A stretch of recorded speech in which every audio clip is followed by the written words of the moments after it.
Hi, ladies and gentlemen. When it comes to business, everybody is interested to start a business.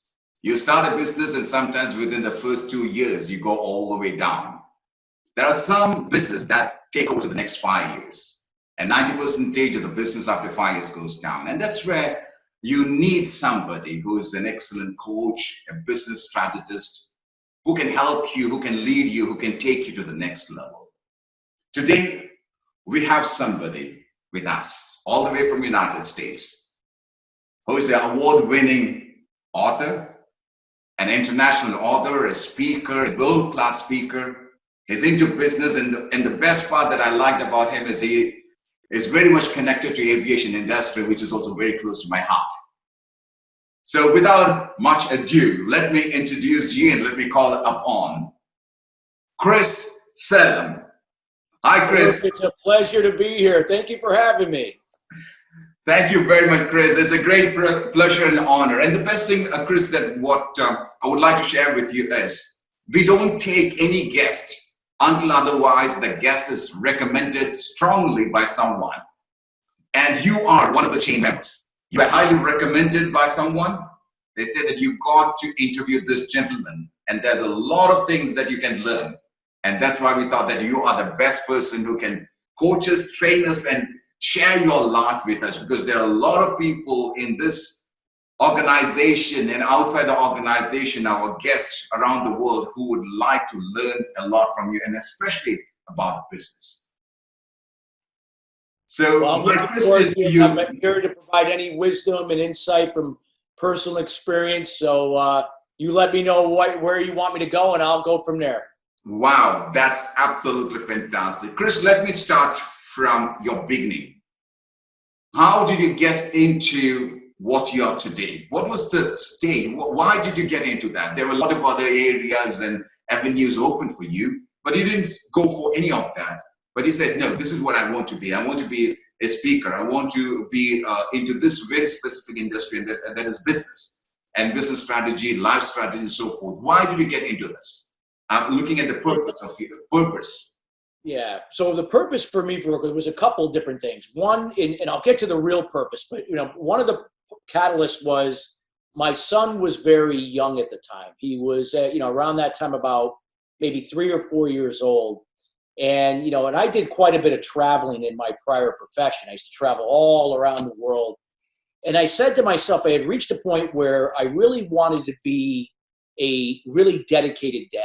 I wanted to be there for my son growing up, because when I was growing up, I didn't have that. My dad was always away, not emotionally present. And when he was emotionally checked out. And I wanted to do it different. I wanted to be a stand-up dad, to be there for him. That was, a primary driver to why I decided to make a change from my prior career in sales and transitioning to become an executive coach. Now, I've been a speaker for 20 years, so that was nothing new.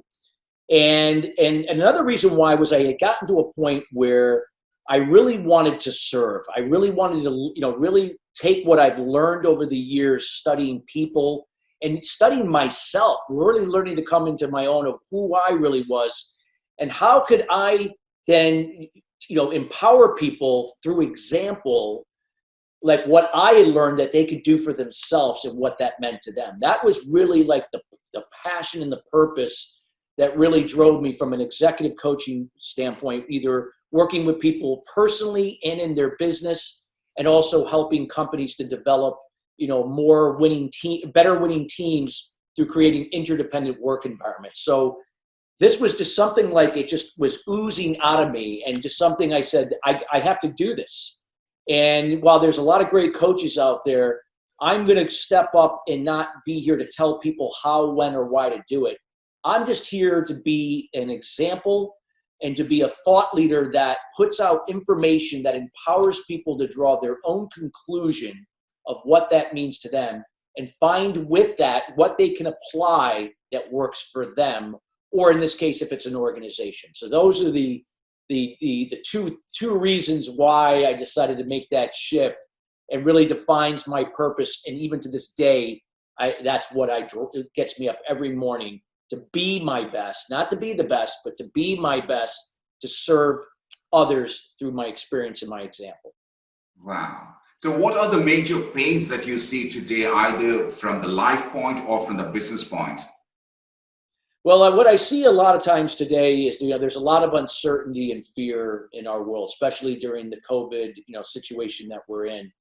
We have a lot of things going on here in the United States with racism now, and, just add that to the mix. So there's a lot of fear and uncertainty. And one of the things that I see as the culprit in all this is that a lot of people just don't know themselves like they think they do. What I feel is that a lot of people are operating from what I call limited beliefs. Mm-hmm. These are limited beliefs that have been established in their childhood. Yeah. And a lot of times it's through a parent or, parents growing up, nothing intentionally that was done wrong to them, but certain things that they observed that molded into their character growing up that had an effect negatively on their self-esteem and confidence level to where they are today as adults. Terms of how they look at things, their values, thinking that maybe those are their values, but they're really not. How they make decisions or not make decisions, take risks or not take risks, how they behave, whether if it's codependently versus interdependently, and how they communicate the same. So all of these things are affected either in a negative or positive way by your beliefs. In this case, limited beliefs being negative from your inner critic versus positive beliefs that come from your inner champion. So I believe it's a mindset thing. And right now, this uncertainty and fear is just magnifying those limited beliefs, because fear loves to attach itself to limited beliefs. It just magnifies the situation.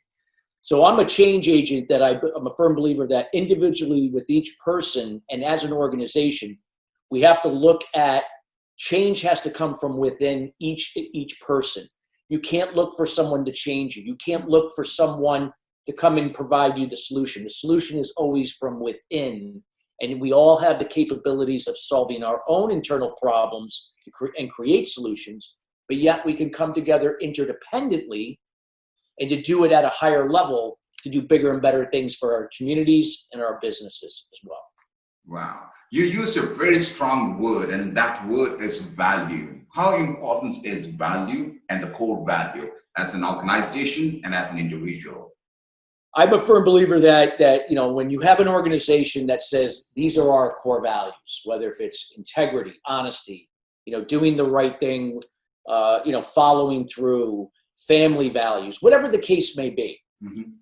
On what level are those actions that those companies are doing? Are those actions in alignment to what those values that they're stating? Are the people that work in those organizations aligned in some way with those values?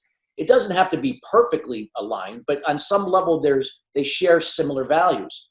People want to go out of their way to do more when they feel related to and understood through similar core values.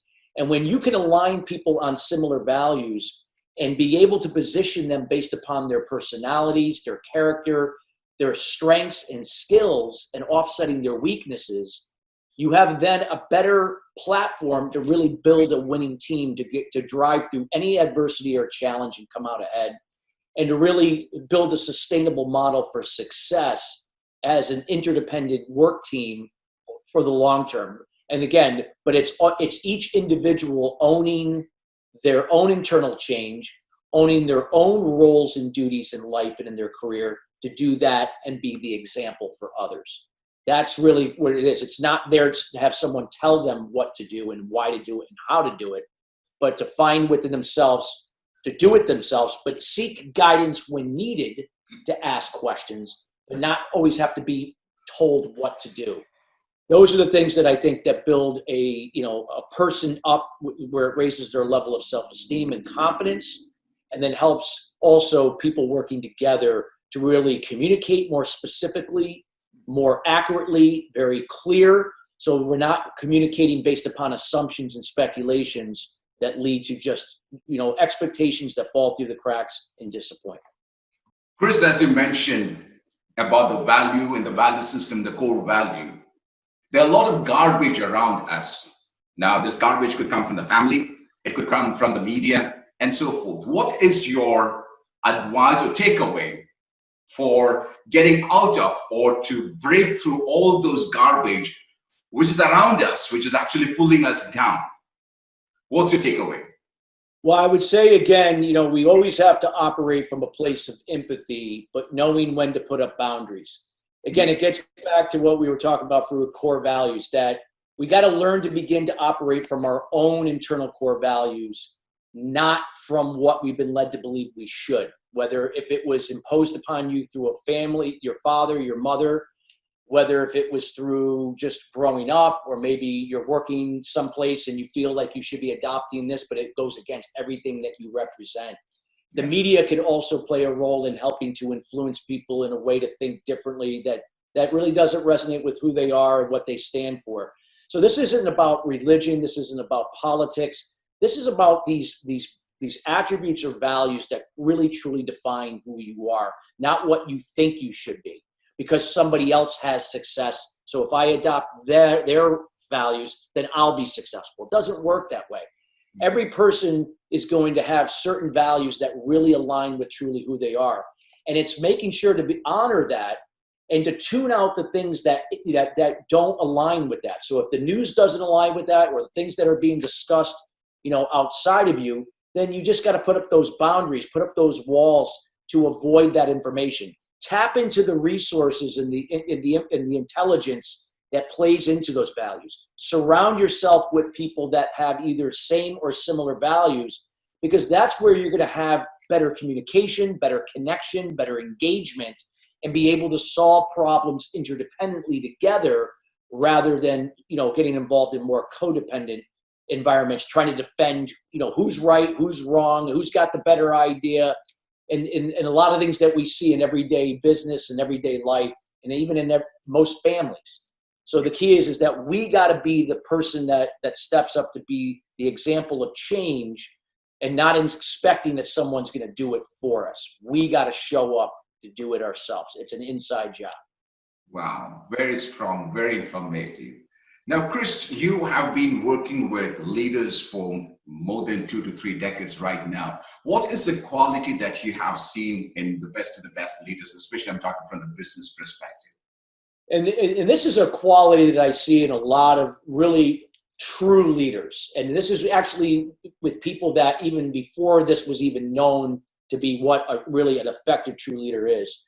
But I feel that true leaders, again, lead by example. It's not a title. It's not that I'm the VP or the president or senior director. It's by action and the example that they lead through their communication and behavior. The two attributes or values that I see that align very well with leaders, or 3 of them actually, are going to be transparency. Number 1 is what you see is what you get, in terms they're not afraid to make mistakes. They're not afraid to admit their flaws. And again, they listen more than talk. So they do less talking and more listening and relating to understand versus respond.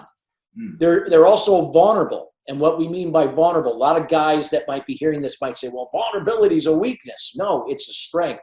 Because anything that is holding us back emotionally, mentally, physically, again, it's because, we're not making ourselves vulnerable. We make ourselves vulnerable even if we have to admit we need help or we need assistance. We open ourselves up to receive, to heal, whatever that may be, or to fix or correct something that needs to be adjusted and fixed. And when we're able to do that, we're then able to move forward in the solution. And then finally, another one would be integrity. Again, it's doing the right thing when no one's looking. Yeah. Meaning that, I'll give you an example, Farookh. Like when somebody it was recommended to me to coach them, and I am now doing a discovery session and I'm assessing their situation. Now, based upon what they give me, I'm saying to myself, well, I can help them. But what they're saying is that I know in the back of my mind, there's someone else that would be better suited for them to help them better than me in that situation. Now, I could easily just dismiss that and say, okay, I can help you and I'll take their business, coach them, but I wouldn't be doing the right thing.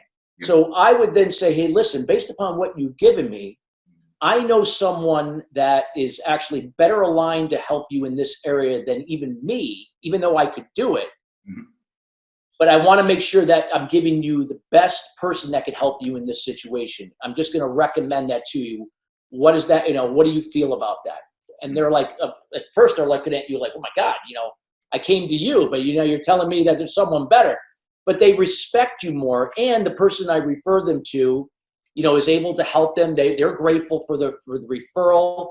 That it's a win-win. But see, I live my life, and this is what I teach people: how to give without expectation.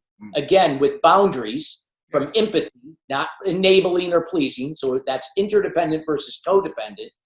Give without expectation, receive without resistance. So I know that when I give this business away to someone else, because I know it's the right thing out of integrity, I know it will come back from somewhere else, and I will receive without resistance. And more likely, it'll be a better situation for me, that I could help that particular person or company better than the situation where I referred to. So it's a win-win for everyone. It's trust. I call it trusting the process. That many people want to control what they can't control. This is why they have fear. This is why they have expectations. This is why they struggle, why they're frustrated. Control what you can, especially now in COVID, and let go of what you can't. Trust the process, that what you can't control will reveal itself, where then when you have somewhat control over it, then you can connect the dots. The process will lead to the results you seek. The results are just a byproduct of the process. Focus on the process, not the outcomes itself tied to expectation. Just a different way of thinking. Fixed mindset versus growth mindset. Fixed mindsets operate from expectation tied to outcomes. Growth mindsets operate in the moment, tied to the process, and the results are a byproduct of it. It's just a change in a different way of thinking to get to where you want to be. Wow. And that was very well explained in the book, Atomic Habits. Very well. You just have to follow the process. Don't look at the outcome. If the process is working, just go with the process. Absolutely. Very well. Chris, how important is coaching? Because now the terms that you're using was coaching and executive coaching and so forth. How important is coaching today? Whether it be an individual, one-on-one coaching, group coaching, what's the importance? I think it's very, very important because, again, every company or every individual, you're always going to be responsible to solve your own problem. However, good coaching can help keep you accountable. It can help guide you to do that for yourself. It gives that person a third-party perspective with no judgment to help you begin to see this for yourself and how you could go about solving these things yourself. We're able to kind of look at things in a way that we're not telling you how, when, or why to do it, but in a way that we do it so that we're helping you to keep you on course, that you can then develop more wins and create more solutions rather than fall through the cracks with problems. So this is where good coaching comes in. It's not going to do it for you, but it's going to work with you to keep you accountable. And as you grow in terms of your business or your personal life, whatever success means to you, what you invest in is not an expense. It's actually, think about it. If you were making $100,000 and then you hire a coach and now you're making $200,000, but you paid $20,000 to the coach, well, you just made yourself $80,000 more than you did before you had the coach. Would you be willing to work with that coach then? Well, absolutely. But a lot of people will go in with the mindset to say, well, I got to pay the coach $20,000. It's too expensive. I can't afford it. That would be the first thing. Again, limited beliefs, holding you back. And because we're tied to the outcome from expectation, we're not sure because we want to control what we can't control. How do I know I'm going to make that money? Or how do I know I'm going to achieve what is important to me? Because they don't trust themselves. They don't trust the process. This is where good coaching can help people to kind of keep them out of the past and the future from fear and uncertainty, and keep them in the present moment where fear can't reside, and to trust the process, trust themselves to lead them to those results they seek. Let that be the byproduct of that process. Wow, you just put it so beautifully. And I want to discuss this with my team today evening. This is exactly what I want to talk to them And I'm going to show this video and say, come on, watch what Chris is saying now. Chris, you are a world-class speaker and a coach. Sometimes what happens, you have good coaches, but they're not good speakers. And sometimes you may have good speakers who are not good coaches. Now you have a connection of both together. How important is speaking in today's world? I think it's very important. Now, just to kind of reiterate here, not everybody is going to be a speaker. Okay, you know, it may not be a strength of yours. So I'm always an advocate of leverage your strengths, offset your weaknesses. So if you're a better writer, then focus on writing. Connect with your people, connect with your audience on your contextual content in written form, because that's where your strength is. If you are a speaker, then yes, speaking can be a great platform because you engage your audience, you engage your customer base. People want information that uplifts them, not in a motivational way, but uplifts them to find a way for themselves to take what they've heard, apply it based upon, because they can relate to you and they feel that you relate to them, what they can now apply to make changes in their life. This is a great tool for salespeople, that if you're out there looking to increase your business or really build sustainable relationships with your existing clients and to seek referrals, speaking can be a great platform, whether if you're speaking in front of, a few people or you're speaking in front of thousands of people, it doesn't matter. Mm-hmm. But it's again, speaking from the heart, using stories, using personal experience, not worrying that you're following some script and you got to have everything perfectly. People don't care. They don't know what you're going to say. It's what comes from here. This is where that when somebody will come up to you after you've talked and say, I felt that you were talking directly to me. Even though there was 400 people in the room, I felt that you were only speaking to me. That's how well you connected with me. And when somebody tells you that, you know you did your job.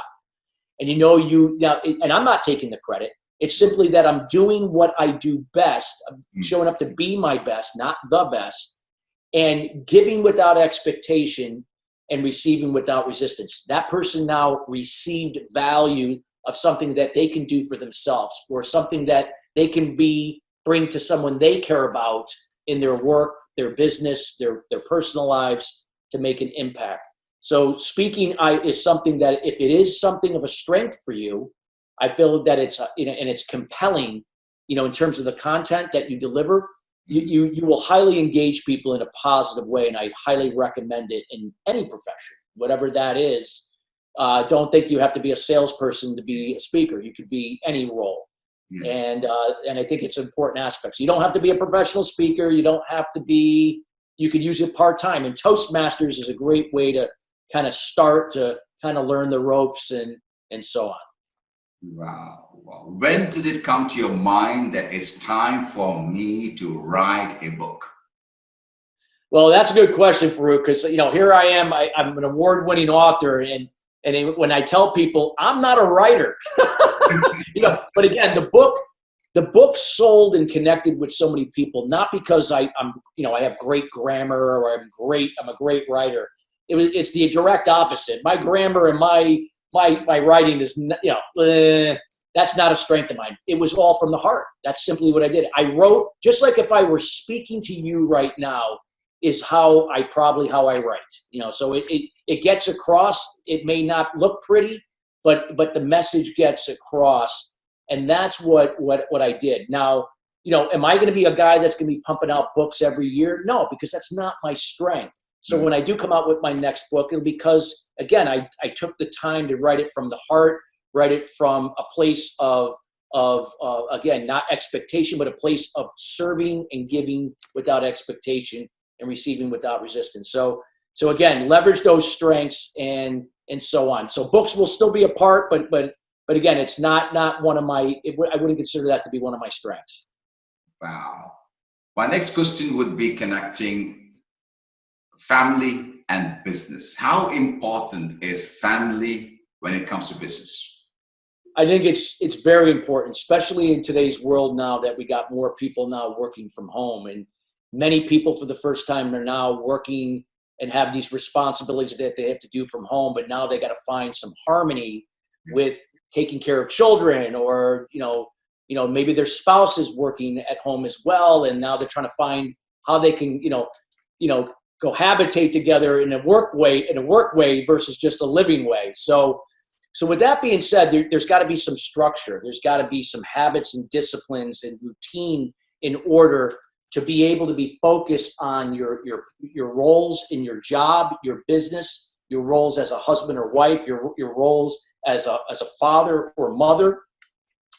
And then, having a specific plan every day to make sure that you're not multitasking, that when you're working in a 2-hour increment on your job, that's all you're doing. And then when you spend an hour at lunch with your family, you're just spending time conversing with your family, having a good lunch. And then the next 2 hours, you might be doing something else, but it's budgeting those allocated time periods, being laser focused on the priorities that matter in that moment. There is no such thing as perfect balance. Mm-hmm. So a lot of times people are always looking for the perfection in everything. There's no such thing. A seesaw will never balance on its axis point like this. It's teetering. Exactly. So the key is this is where we want to be. Sometimes we have to give a little bit more to work. Sometimes we have to give a little bit more to family. But in the end, it's sort of you find that harmony. And what's nice about it, that when we're able to really put our well-being first, that's going to give us the sustainable energy mentally, emotionally, physically, spiritually, even financially, in a way that now we can find ways to be more productive in those periods of time, but still take time for ourselves, to nurture ourselves, our families, and to do the best we can to find that harmony. And is it going to be perfect like that every day? No. Are you going to have moments, because you're a human being, where things you could have a bad day? Sure. But it's not that you're going to have more consistent days where you're out of harmony and you're frustrated and you're angry or you're yelling at people. That's where you're going to start to see when life is doing this, mm-hmm. which that you can't, no control over that. You're not going to be doing you're not riding the emotional roller coaster with you. You're swimming in the middle of it all. When things are high, when things are low, you're in the middle. So striving for work-life harmony is imperative if you're going to be productive, efficient, and a vital member of your team moving forward, and also a vital member in your family, that you're going to be the example as a father, a mother, and as a spouse. So it's so important. It's a learning experience. It's a process. It doesn't happen overnight, and you just show up to do your best and learn from your mistakes. Wow. My next question would be something to do with coaching. Who can become a coach?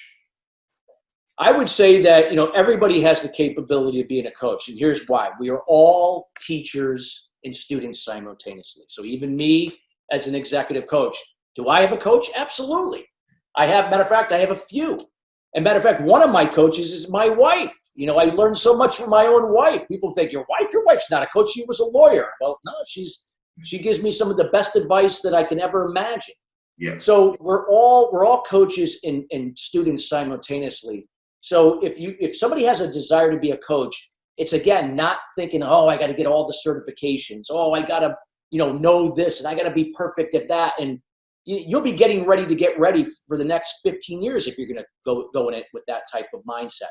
The key is to take with what from your own experience, your personal experience, because your experience can be highly valuable and be an impact to help somebody shift in their life in business because of what they heard from you.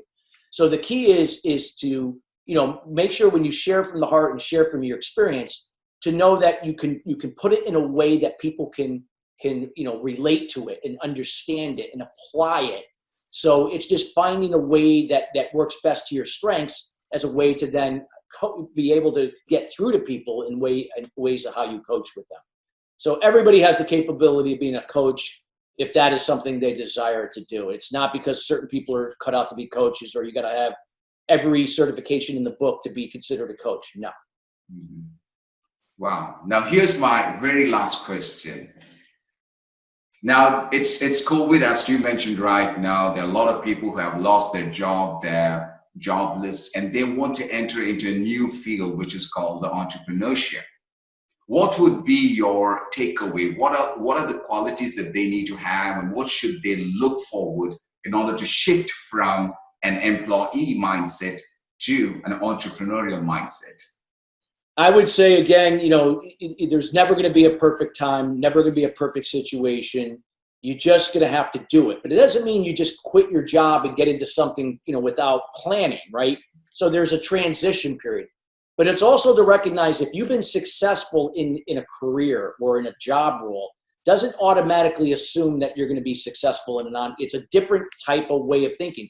There's more discipline, there's more certain structure that you have to be a successful entrepreneur than just being in a job for most of your life. So the key is to do the best you can to find the tools and resources, good coaching that will allow you to shift from a fixed to a growth mindset, so that you develop that success foundation. So when as you're developing your entrepreneurial endeavor on the side while you're still working, and knowing that at a certain point that you're ready to make the transition, you're now in the right frame of thinking and how you could handle adversity, how you can deal with stressful situations and not be, succumb to it or get absorbed in it. That you're able to work through fear because you're in the present moment. So it's building that foundation first. I call it a success foundation.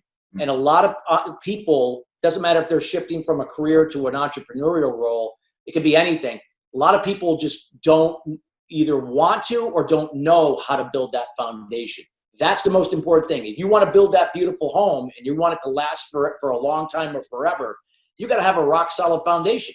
If you have a faulty foundation and it's not developed, and you build that beautiful home, it's just a matter of time before that home will come crumbling down. So the key is build the foundation first, then develop everything on top of it to keep scaling your business and your life going forward.